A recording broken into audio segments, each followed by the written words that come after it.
Assalamualaikum warahmatullahi wabarakatuh. Perkenalkan, kami dari kelompok 2 kelas A2 Manajemen 2019. Di sini kami akan mempresentasikan tentang pasar modal dan reksadana untuk memenuhi tugas mata kuliah bank dan lembaga keuangan. Di kelompok 2 ini beranggotakan 8 orang.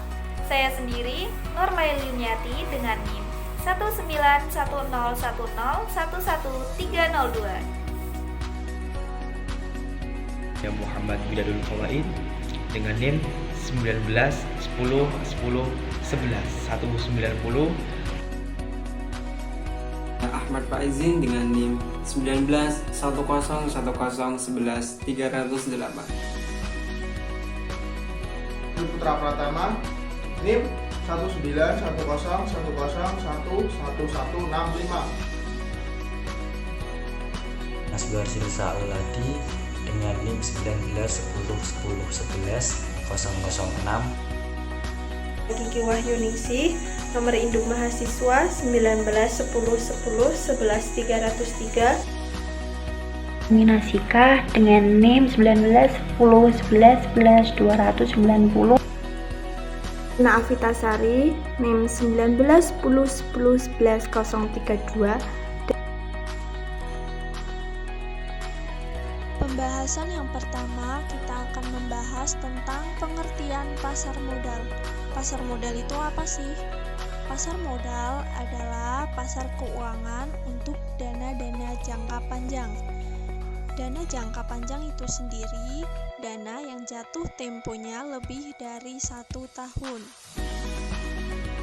Pasar modal dalam artian sempit adalah suatu tempat dalam pengertian fisik yang terorganisasi tempat efek-efek diperdagangkan yang disebut dengan bursa efek. Nah, pengertian dari bursa efek itu sendiri adalah suatu sistem yang terorganisasi yang mempertemukan penjual dan pembeli efek yang dilakukan baik secara langsung maupun tidak langsung. Apa itu efek? Efek itu adalah setiap surat berharga atau sekuritas yang diterbitkan oleh perusahaan, misalnya surat pengakuan utang, surat berharga komersial, saham, obligasi, tanda bukti utang, bukti raik, dan waran. Sedangkan definisi pasar modal menurut Kamus Pasar Uang dan Modal, pasar modal yaitu pasar konkret atau abstrak yang mempertemukan pihak yang menawarkan dan memerlukan dana jangka panjang.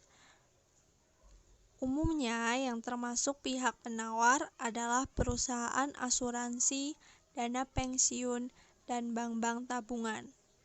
Sedangkan yang termasuk peminat adalah perusahaan, pemerintah, dan masyarakat umum. Selanjutnya, produk-produk pasar modal. Produk-produk pasar modal ada 2, yaitu saham dan obligasi. Yang pertama kita akan membahas tentang saham. Saham itu apa sih? Saham adalah surat tanda bukti pemilikan atau surat berharga suatu perseroan terbatas sebagai suatu investasi modal yang akan memberikan hak atas dividen perusahaan bersangkutan. Saham merupakan salah satu instrumen pasar keuangan yang paling populer dan umum dipilih sebagai investasi.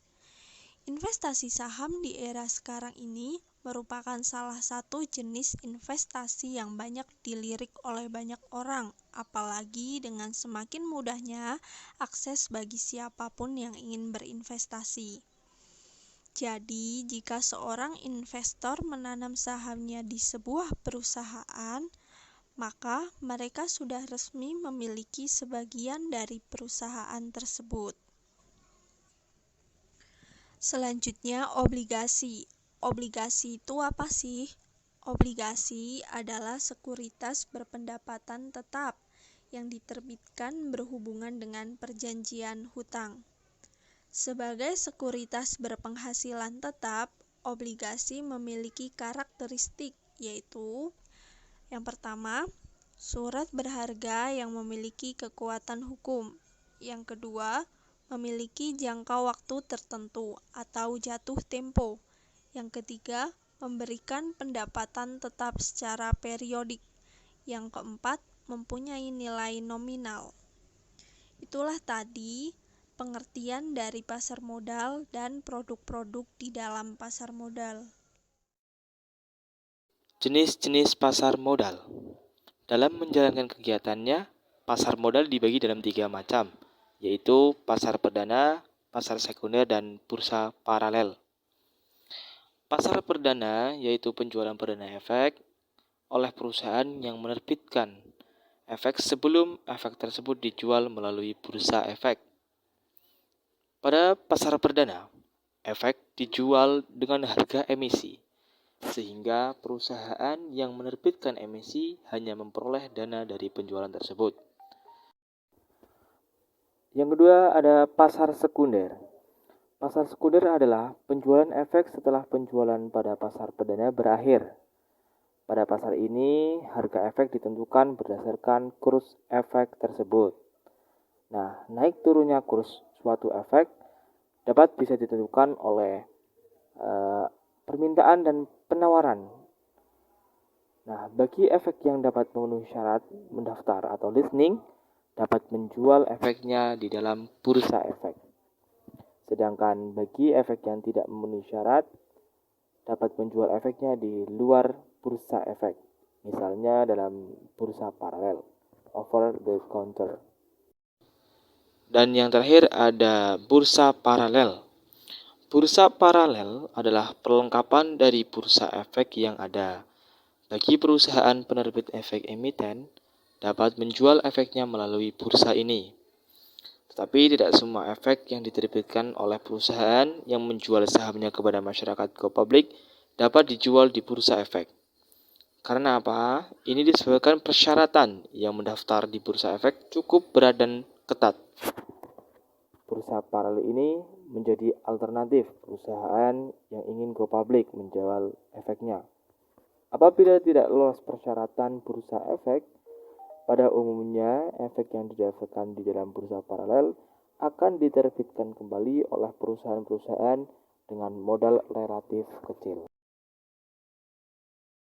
Kelebihan dan kekurangan pasar modal. Untuk kelebihannya, yang pertama, 1.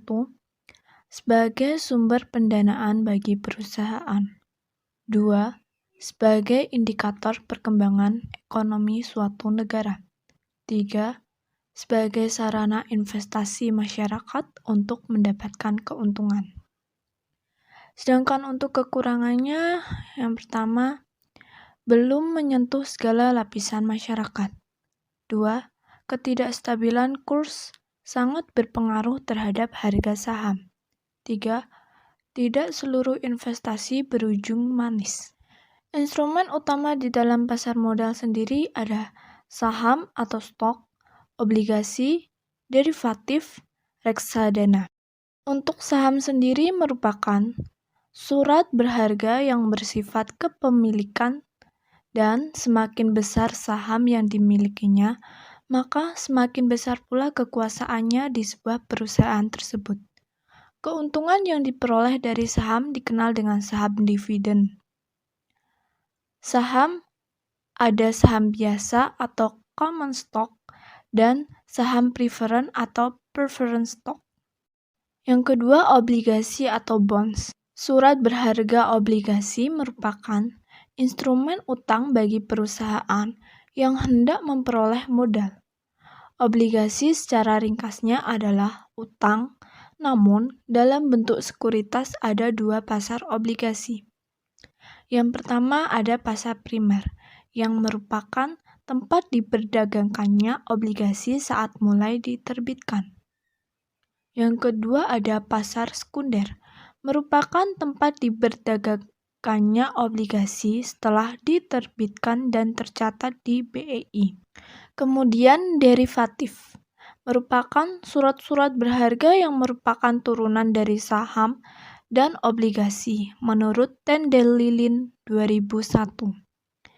Instrumen keuangan derivatif diantaranya ada opsi, merupakan salah satu derivatif yang berisi surat pernyataan yang dikeluarkan seseorang atau lembaga yang memberikan hak kepada pemegangnya untuk membeli atau menjual sahamnya dengan harga yang telah ditentukan sebelumnya.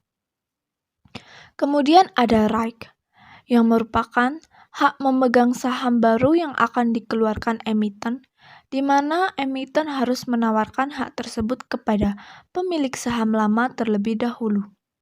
Kemudian warrant, yang merupakan surat berharga yang dikeluarkan perusahaan yang merupakan hak kepada pemegangnya untuk membeli saham perusahaan dengan persyaratan yang berkaitan dengan harga, jumlah, dan masa berlakunya.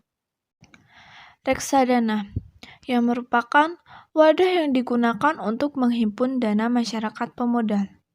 Membeli reksadana hampir sama dengan menabung, namun reksadana dapat diperjualbelikan, sedangkan tabungan tidak dapat diperjualbelikan. Menurut Tandelilin 2001. Yang selanjutnya adalah pihak-pihak yang terlibat di dalam pasar modal. Pihak-pihak yang terlibat di dalam pasar modal ada dua. Yang pertama adalah emiten dan yang kedua adalah investor. Emiten adalah perusahaan yang akan melakukan penjualan surat-surat berharga atau melakukan emisi di bursa. Para emiten ini memiliki berbagai tujuan, dan hal ini biasanya sudah tertuang dalam Rapat Umum Pemegang Saham atau RUPS yang dilakukan 1 tahun sekali. Di antaranya adalah yang pertama, perluasan usaha. Yang dimaksudkan perluasan usaha di sini adalah modal yang diperoleh dari para investor akan digunakan untuk meluaskan bidang usaha, perluasan pasar, atau kapasitas produksi. Yang kedua, memperbaiki struktur modal. Maksudnya adalah menyeimbangkan antara modal sendiri dengan modal asing. Yang ketiga, mengadakan pengalihan pemegang saham. Pengalihan pemegang saham ini yaitu dari pemegang saham lama kepada pemegang saham baru. Yang kedua adalah investor. Yang dimaksud investor adalah pemodal yang akan membeli atau menanamkan modalnya di perusahaan yang melakukan emisi. Tujuan utama para investor dalam pasar modal antara lain yang pertama, memperoleh dividen. Dividen ini ditujukan kepada keuntungan yang akan diperolehnya berupa bunga yang dibayar oleh emiten dalam bentuk dividen. Yang kedua adalah berdagang. Saham dijual pada saat harga tinggi yang harapannya adalah pada saham yang benar-benar dapat menaikkan keuntungannya dari jual beli sahamnya. Selanjutnya adalah reksadana. Reksadana adalah salah satu alternatif investasi bagi masyarakat pemodal, khususnya pemodal kecil dan pemodal yang tidak memiliki banyak waktu dan keahlian untuk menghitung risiko atas investasi mereka.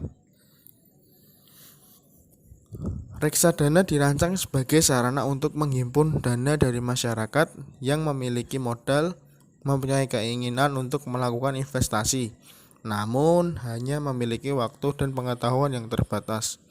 Selain itu, reksadana juga diharapkan dapat meningkatkan peran pemodal lokal untuk berinvestasi di pasar modal Indonesia.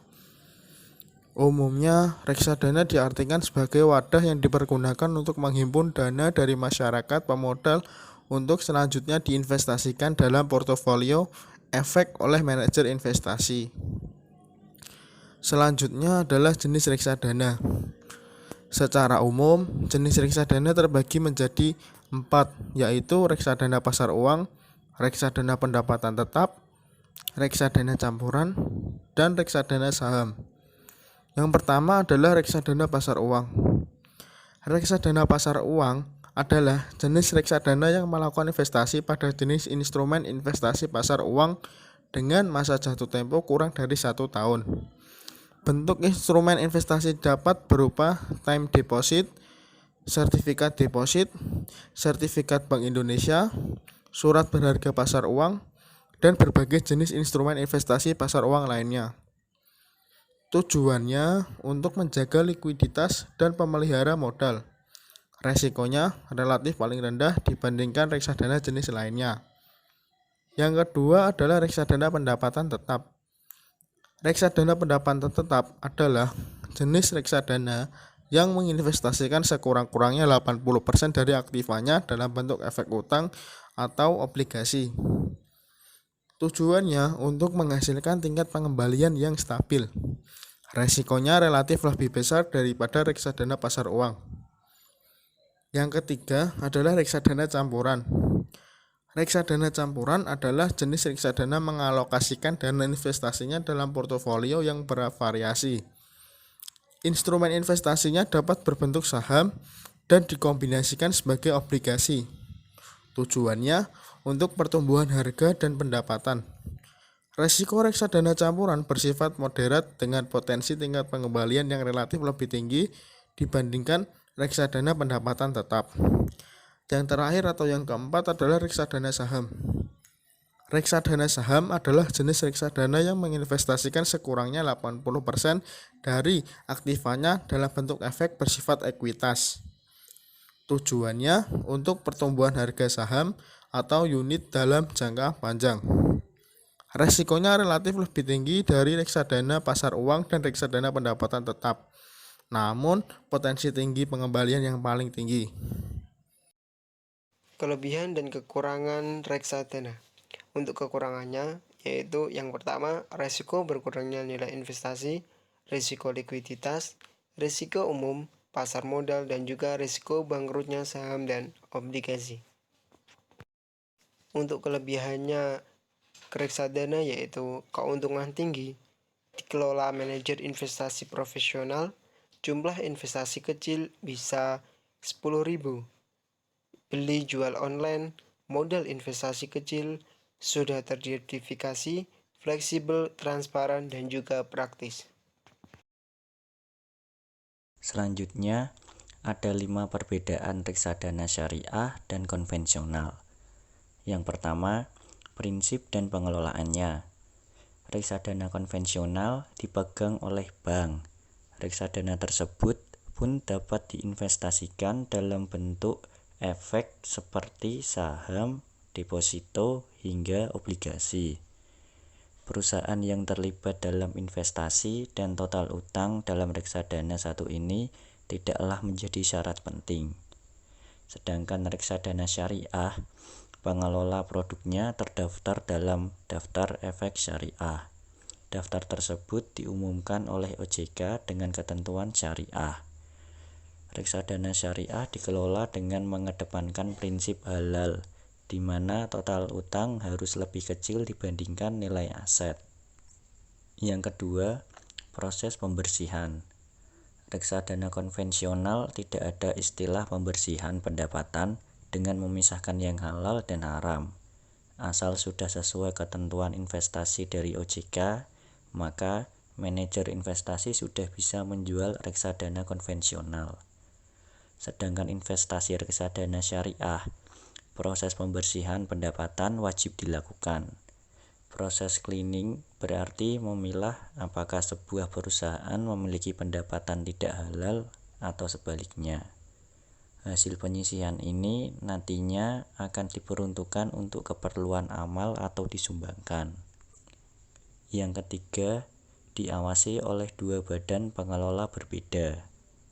Reksadana konvensional berada dalam pengawasan otoritas jasa keuangan secara penuh. Pengawasan ini disesuaikan dengan mekanisme pasar dan faktor lainnya yang sesuai dengan kondisi perekonomian. Untuk reksadana syariah, Dewan Pengawas Syariah merupakan pengawas investasi satu ini. Dewan Pengawas Syariah ini akan bertanggung jawab dan memastikan pengelolaan reksadana yang harus sesuai prinsip syariah. Yang keempat, peran manajer investasi. Dalam reksadana konvensional, manajer investasi ikut mengelola dan menanggung resiko berdasarkan dengan prinsip kerjasama. Sedangkan dalam sistem syariah, manajer investasi tidak menanggung kerugian meskipun ikut mengelola. Jika investasinya gagal, yang menanggung kerugian adalah investor atau pemodal. Yang terakhir, perhitungan pembagian keuntungan. Pembagian keuntungan reksadana konvensional menerapkan cara pembagian keuntungan antara pemodal dengan manajer investasi. Kemudian pembagian tersebut dihitung berdasarkan perkembangan suku bunga. Sedangkan reksadana syariah menerapkan pembagian keuntungan berdasarkan ketentuan-ketentuan syariah serta kesepakatan bersama. Terima kasih. Terima kasih yang sudah menonton, semoga bermanfaat. Wassalamualaikum warahmatullahi wabarakatuh.